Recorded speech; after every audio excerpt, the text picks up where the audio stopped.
Welcome back. Let's talk weather. Our temperature trend, even this afternoon, is getting very close to those average highs of in the mid-90s. But as we continue to get throughout the rest of the work week and towards the end of the work week, Wednesday, Thursday, Friday, triple digits are on the way. That only sits us just about 5 degrees above those averages, but definitely some toasty temps on the way. And along with those above average temperatures, we've got some dry air accompanying with that. And well, those two things, they go together. Fire risk also increasing through the week. So we'll notice here that we're tracking that high pressure system that's going to sit itself right on over us.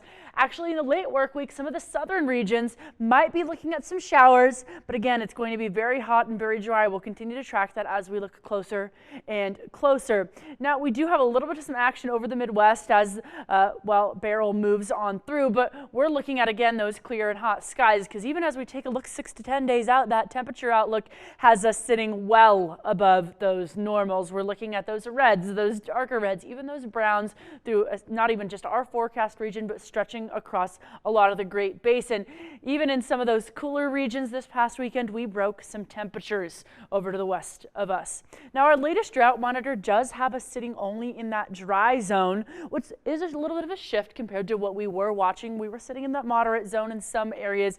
But again, as we kind of get this long stretch of this dry and hot air, we're also going to continue to watch that, because that fire risk, it's elevated at least through some of those central areas of Utah. Though we're in that critical zone. So again, we're going to continue to watch that. This is that fast forward of when that fire weather risk is really going to start to be elevated during those late afternoon hours, even in those desert valleys and Delta. A little bit of a hot spot because some breezy afternoons are ahead of us, especially sitting, right in Delta. Grand Junction, Montrose, of course, a little bit more elevated, but not as much as where we sit there.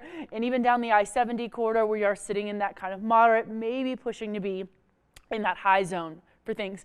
Now, we'll notice in terms of smokes and fires, we do have a little bit of some light smoke sticking around for us over the forecast region, maybe a little bit of some low visibility, especially as we wake up. But those wind speeds this afternoon, like I mentioned, a little bit elevated. Moab at 14 miles an hour, Delta 13 miles an hour. We're going to continue to see that into that 4 p.m. hour, even Delta at 19 miles an hour. 6 p.m. still staying breezy, so a little bit of a break from those 90-degree temperatures. Tuesday, rinse and repeat, maybe some elevated afternoon breezy skies. Not as much as Monday, but still getting on up there, maybe giving us a break from that heat. Pollen forecast sitting at just about the same, moderate grasses, moderate mold. And I do want to touch on, those temperatures, because we're going to hit those mid-80s and low 90s.